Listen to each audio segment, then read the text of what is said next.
Welcome back to the Balancing Act podcast. I'm Andy Temte. On the Balancing Act, we talk to business leaders and industry experts to explore the balancing acts we play in our professional lives and learn about the events that put rocket boosters behind their career success.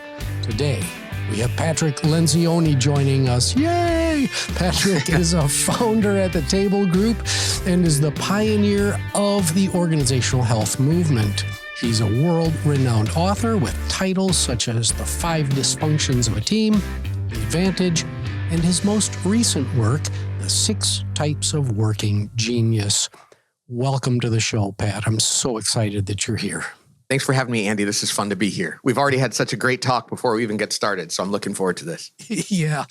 Well, I ask this question of all my guests. Please tell our listeners your origin story. Well, that's one of those things. I was born in a hospital in Bakersfield, California. I came from a pretty simple, unsophisticated background. I'm a first-generation college attendee. Yep. And we were very simple, humble roots. And so not very sophisticated where I grew up in Bakersfield. And so then I went to college, and then I got a job at Bain & Company, a management consulting firm, thrown in with a bunch of people who went to these elite schools. And so I guess my origin story is really simple upbringing, watched my dad go to work, knew that he was frustrated, was fascinated. I didn't know what this working thing was all about.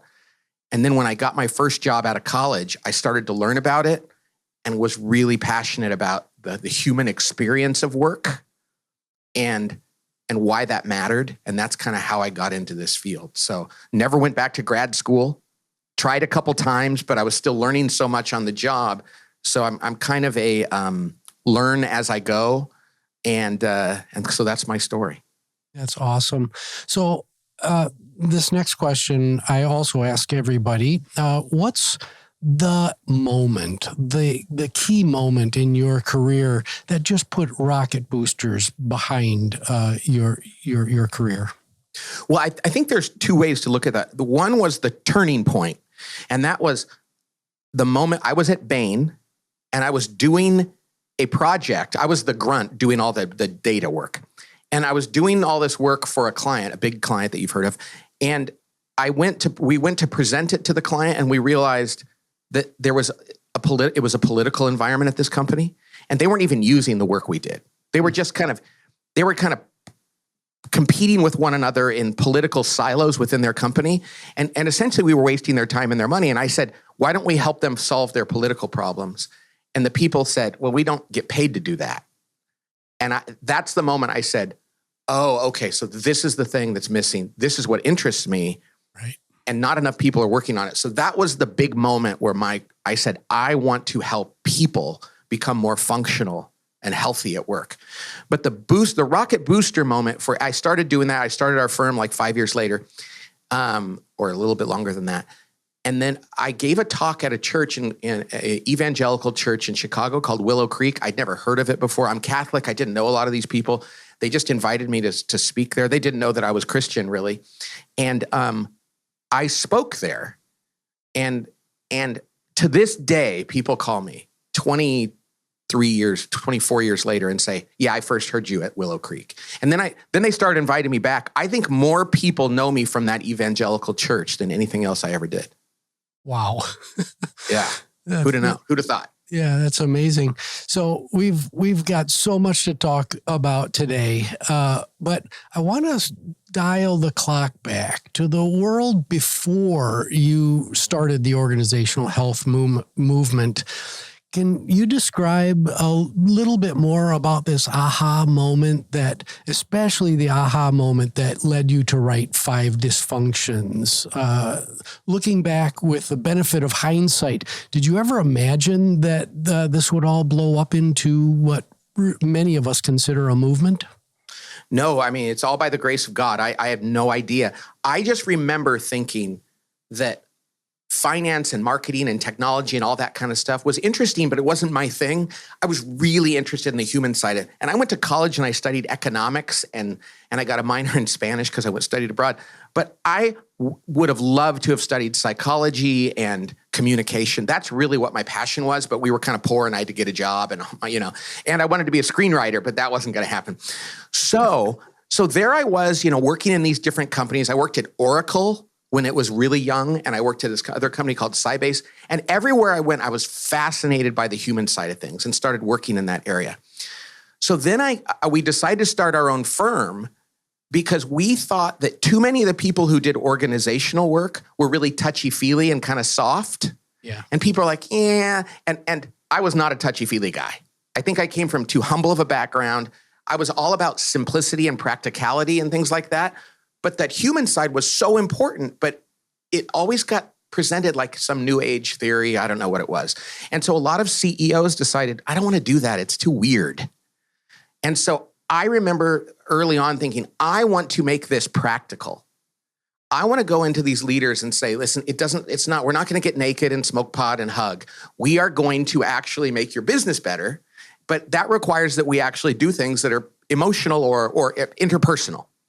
And so then, but before that, I came up with a theory and they told me I should write a book.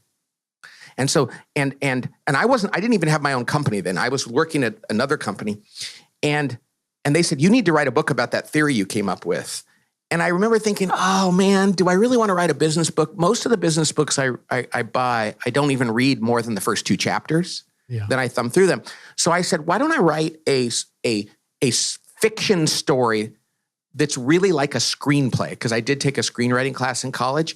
And so my books are really dialogue heavy. And the thing I want is it to be realistic. I want people to read it and think, that's how people talk.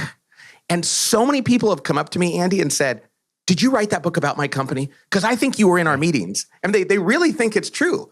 And I'm like, no. And they're like, well, you've really captured the essence of how people interact and the mistakes they make and what they struggle with. So I think I've always been about practical, realistic human interaction and trying to understand what drives that. So that's a long answer to a short question. But that's kind of that. The world of organizational development was too touchy-feely for many years, I think. And I've tried to make it simpler, more practical, so that anybody will go, yeah, we got to do that. Yeah, we during my time at Kaplan, we didn't talk about smoking pot, getting naked, and hugging. We talked about we put that all in the category of trust falls and beanbag tosses. Exactly. Right? And that's the bad rap that organizational development got over the years. And I'm very much aligned with you on let's make this practical. Let's make this approachable. And that's what, in the spirit of full disclosure, I used your materials. We used your materials within our business, really to great success. And so that it broke the mold of the trust falls and beanbag tosses that everybody had their gosh, eye roll. This is what we're going to do today. And I went to so many of those things too, Andy, and I was just like, nobody wants to be here. And it's silly. And a lot of the people that worked in that field were frustrated teachers or psychologists who were just kind of working out their frustration in a corporate world. And I thought, you have to actually be interested in the business to make this work. And I always said, hey, catching somebody falling out of a tree is a great thing to do for a team if you're in the business of catching people falling out of trees. Right. But let's actually help them build teams in the context of the work they do. Right. So I know there's a place for experiential programs and things like, not all of them are bad, of course, but that's not my thing. My thing is, let's get you in a room around the actual business issues you're dealing with. And then we're going to teach you how to be vulnerable and how to have good conflict and to work through things. So we always talked about everything we did, Andy, was supposed to be, and we just moved offices and we were going through our old stuff. And from the very beginning, we said it has to be practical, relevant, and fast. Yeah. And to this day, we still talk about those 3 things: practical, relevant, and fast. Well, I think that's a great segue into the table group. Has trust broken down in your organization? Learn how smooth workflows enable accountability and unlock trust to create long-term business success. Learn more in my new book, The Balanced Business, available today at Amazon.com and wherever books are sold. So the Table Group is your consulting arm that goes out and helps businesses like the one that I used to run. And so what makes the Table Group unique as compared to the absolute sea of organizational and leadership development consulting firms that are out there? And when you're looking for facilitators and consultants, what are some of the key characteristics you're looking for? And we just addressed some of this. That's the simplicity, and simplicity goes with humility. If you want to be the smartest guy or gal in the room, and if you want to prove that you know more than other people, it's not going to work. I was always very comfortable, and my personality type goes with this, and my upbringing and my faith. I was always very comfortable knowing that other people could be smarter than me. And I just wanted to help them by presenting things to them in a way that they hadn't thought about it before, because it's simpler than they might think. We talk about something called the sophistication bias, where everybody thinks that anything that's important and valuable has to be really complex. Right. And I grew up in Bakersfield. I didn't go to graduate school. And I would go to meetings with CEOs and just raise my hand and go, I don't get it. And they go, what do you mean you don't get it? And I was like, okay, I could look really stupid here, but I just don't get it. And the other people in the room would always go, we don't get it either. And I'm glad you asked that. So I think that what makes the Table Group is that we embrace simplicity. We don't mind not being the smartest person in the room. And we're willing to ask questions that other people might think, is that a dumb question? And more often than not, people go, none of us have asked that question because we thought it sounded too dumb, but actually we're all thinking the same thing. I wanted to be that guy in class that when the teacher said something, I would raise my hand and say, I don't understand. And everybody else would come up to you after class. This used to happen and say, hey, I'm glad you asked that because I didn't know the answer either. So I think it's this love of simplicity and truly helping people understand things, even at the risk of looking silly. Well, I wrote a book about this process called Getting Naked. It's probably one of the least central to what I do, because it's really not about organizational health. It's really about how we consult around organizational health. And it's about being vulnerable. It's about asking dumb questions. It's about admitting your mistakes and making yourself less than your client for their good. So, yeah. Well, the thing that your work did for me is, and I have to give all the credit for my experience with your work to a guy named Tim Smaby. He walked into my office with a copy of the Advantage. He put it on my desk. This is like 2008 or 2009. I think 09. And he puts it on my desk and he says, yeah, we need to do this. And so I picked up the book. I am not one. So I've written business books. I've written so many consulting manuals. I can't even count them. But I'm not a reader of other business books necessarily. And I picked that up and I read it and I was like, yeah, I agree. We've got a lot of work to do, and what your work did for me is it helped move me from the Andy said environment that I had cultivated, the culture of nothing gets done without the Andy said label attached to it. Right. And it opened me up to not having to be the smartest person in the room, not having to be the one with all the answers, being curious, being vulnerable.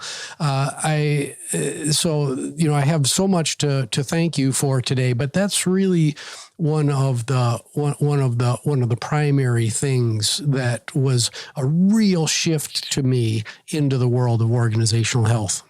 I love what you just said, because so many people, one of the biggest compliments that people pay to me is they'll come up to me and they'll say, hey, I read your book, and The Advantage is the central book. That's the one that has all the stuff we do. And it's the only one that's not fiction. It's more like a business book. We try to make it interesting, and they'll say, man, when I read that, I thought, yeah, I knew that stuff. Maybe I could have written that book. And I'm like, I know, because I'm not trying to say I'm coming up with ideas. I'm trying to distill it and go, isn't this the stuff that's driving you crazy? So I love that they do that. And you know who taught me that? And he's a humble guy, is Alan Mulally. So who turned the Ford Motor Company around, one of the most amazing management feats I've ever seen. And I met him after he retired. And I was on a plane with him, and he pulls out The Advantage, the book that you referenced. And he goes, I got to show you this. And he was so sweet because he was like, okay, I don't want to seem like a stalker, but I really want to talk to you. And I was like, you're Alan Mulally. And he goes, yeah, but your book, The Advantage, which he read after he turned Ford around.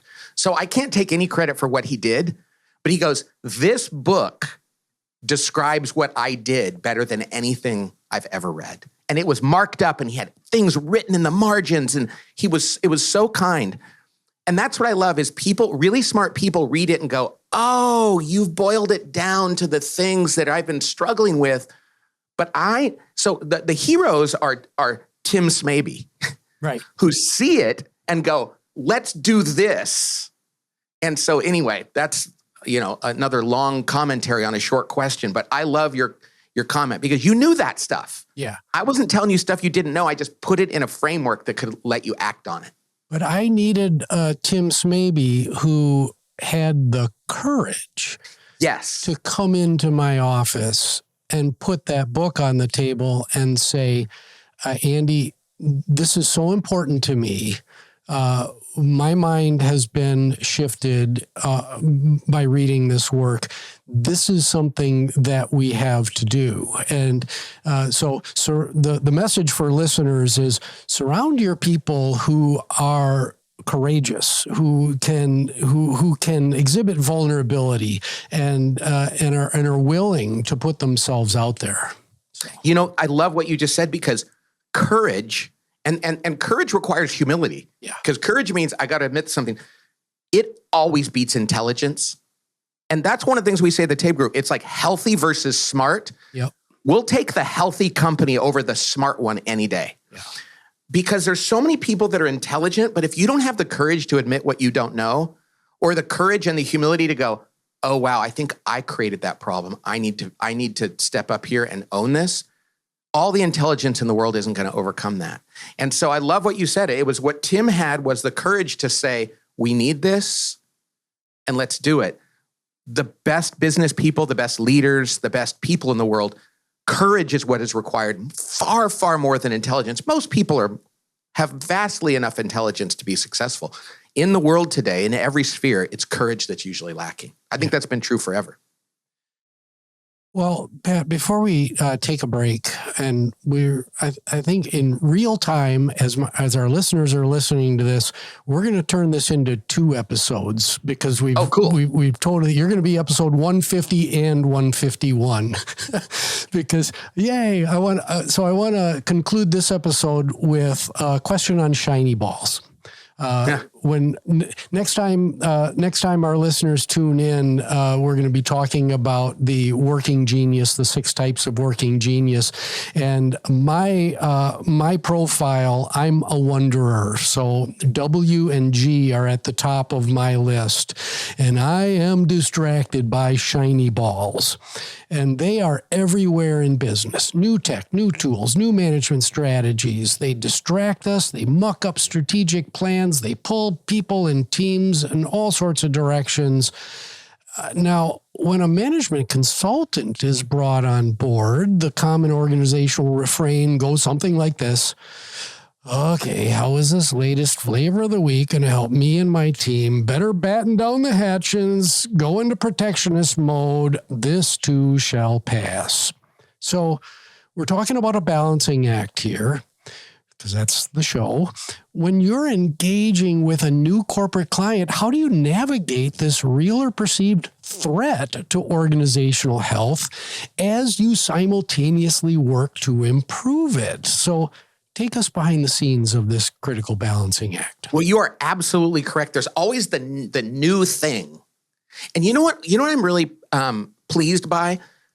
And that is that my books, after 23 years, still get purchased a lot. And the reason why I don't think it passed as a fad is because it is so basic. Yeah. It's fundamental. And when I go work with CEOs, I try to always anticipate their objections. That's the kind of the balance I do. I think it's like I'm trying to get them to adopt this, but I'm willing to say to them, listen, I don't want this to be a shiny object.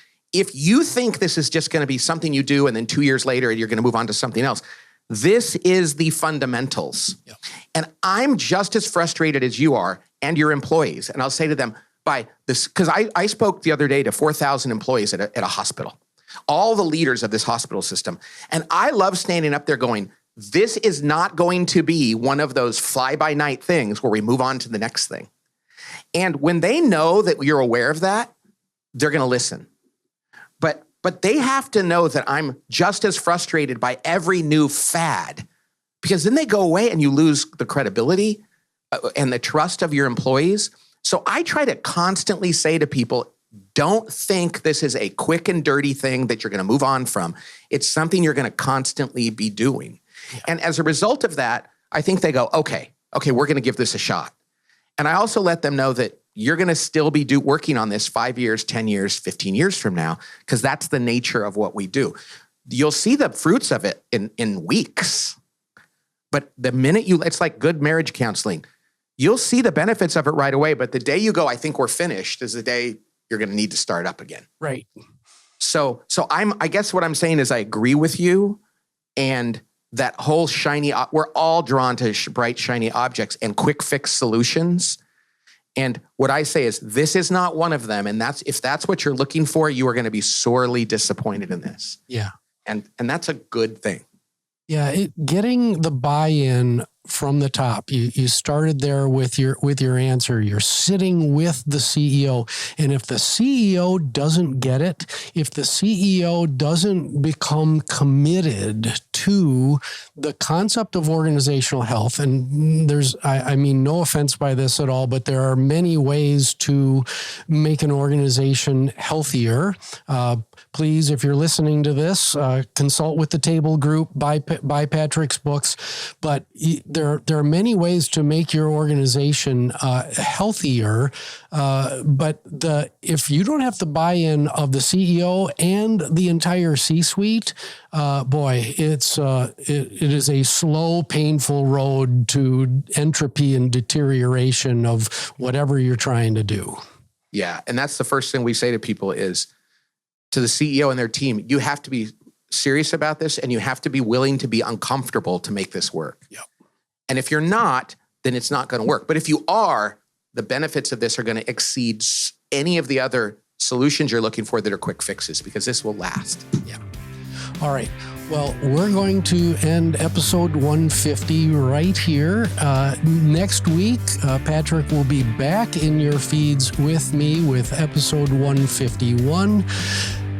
So, Patrick, thank you so much for being here this week. We're going to take a quick break, end the show in 3, 2, 1. This has been the Balancing Act Podcast. I'm Andy Temte. You can find us on all the major streaming services. Please like, subscribe, rate, and most importantly, share this public good with your friends. This show was produced by Nicholas Temte. We'll see you next time on the Balancing Act.